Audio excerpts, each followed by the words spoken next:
Será que o universo, como a gente conhece, vai ter um fim? E se tiver, como é que vai ser? Bom, hoje a gente vai mergulhar de cabeça numa das questões mais profundas que existem, explorando as ideias do físico Freeman Dyson. E olha, ele propôs uma resposta que é surpreendente e, acredite, muito otimista. Para entender o tamanho da ideia do Jason, a gente precisa primeiro dar uma olhada na visão mais comum, que está muito bem resumida aqui pelo físico Steven Weinberg. A ideia é mais ou menos assim. Quanto mais a gente descobre sobre o cosmos, mais a mágica parece ir embora, sabe? E o que sobra é só um vazio de sentido, um universo totalmente indiferente à nossa existência. Basicamente, a cosmologia tradicional nos dava duas opções de final, e nenhuma delas era muito animadora. Imagina que o universo é uma casa. Num cenário, a casa pega fogo e tudo queima. No outro, o aquecimento para de funcionar e tudo congela devagarinho. Pois é, fogo ou gelo. Não parece um final muito feliz, né? Mas e se esse final congelado não for o fim da história? E se, na verdade, for o começo de uma coisa completamente nova? Um palco para um tipo de existência que vai muito além da nossa imaginação. E é exatamente aqui que o Freeman Dyson entra. Ele olhou para esse futuro gelado e não viu um fim, mas sim uma oportunidade. Para ele, a gente estava limitando o universo à nossa própria experiência de vida.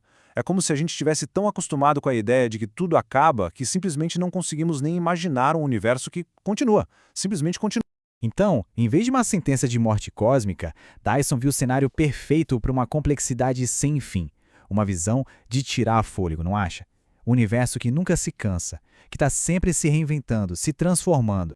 Tá, mas como que um universo congelado pode ser, na verdade, tão vivo? Vamos dar uma olhada na física por trás dessa ideia que é, no mínimo, fascinante. Olha, é realmente incrível pensar nisso. Mesmo depois que a última estrela apagar sua luz, o universo vai continuar sendo palco de eventos espetaculares. Estrelas inteiras vão ser arrancadas de suas galáxias, buracos negros gigantescos vão evaporar lentamente e em escalas de tempo que a nossa mente nem consegue processar, a própria matéria morta vai entrar em colapso. O ponto central é este. O universo frio não é, de jeito nenhum, um universo morto. É como se ele entrasse num modo de câmera lenta, onde as coisas continuam acontecendo, só que num ritmo que a gente mal consegue conceber. A história do cosmos, segundo essa visão, simplesmente não tem um ponto final. Ok, o palco cósmico continua lá, existindo. Mas e a vida? Onde a vida se encaixa nesse futuro frio e escuro? Será que a gente estaria condenado a desaparecer junto com o calor do universo? E aqui está o grande desafio. Vida precisa de energia para funcionar, para pensar, para agir, e o universo tem um orçamento de energia que é limitado. É como tentar fazer uma viagem infinita pelo universo com um tanque de gasolina só. Não parece muito promissor, né? Parece um beco sem saída. Mas a solução que o Dyson propôs é tão, mas tão brilhante que vai fazer a gente questionar tudo o que sabemos sobre o tempo. A chave de tudo é a ideia de tempo subjetivo. Sabe quando a gente está se divertindo muito e o tempo parece que voa? Ou quando está num tédio danado e um minuto parece uma hora? A ideia é mais ou menos essa. E se a vida pudesse, de propósito, esticar o tempo, fazendo com que ele dure, na prática, para sempre? Dyson imaginou que a vida poderia se tornar uma espécie de urso cósmico. Ela gastaria um pouquinho de energia para ter um pensamento, uma experiência, e depois hibernaria por eras para economizar. Acordaria só por breves momentos. O tempo entre um pensamento e outro ficaria cada vez maior, mas o número total de pensamentos, esse sim, poderia ser infinito. E essa informação é quase inacreditável, né? A imortalidade se tornaria uma questão de ser inteligente com a energia, como um bom administrador de finanças cósmicas. Uma vida eterna com a energia que o nosso Sol gasta em um único dia de trabalho. É impressionante.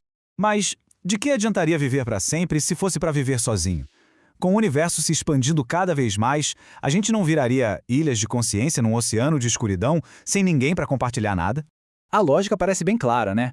É como tentar gritar para um amigo que está se afastando cada vez mais rápido. Vai chegar uma hora que a voz simplesmente não alcança mais.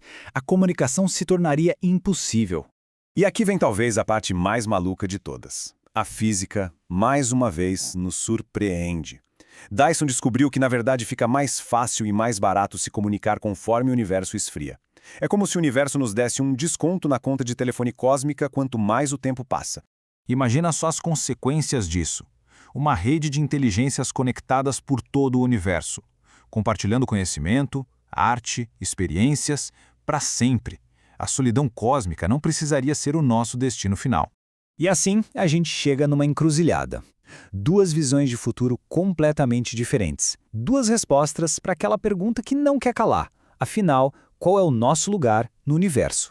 De um lado, o silêncio. Um universo frio, escuro, indiferente. Um lugar onde a vida é só um piscar de olhos numa eternidade de nada. Um grande, belo palco, mas completamente vazio. E do outro lado, a vida.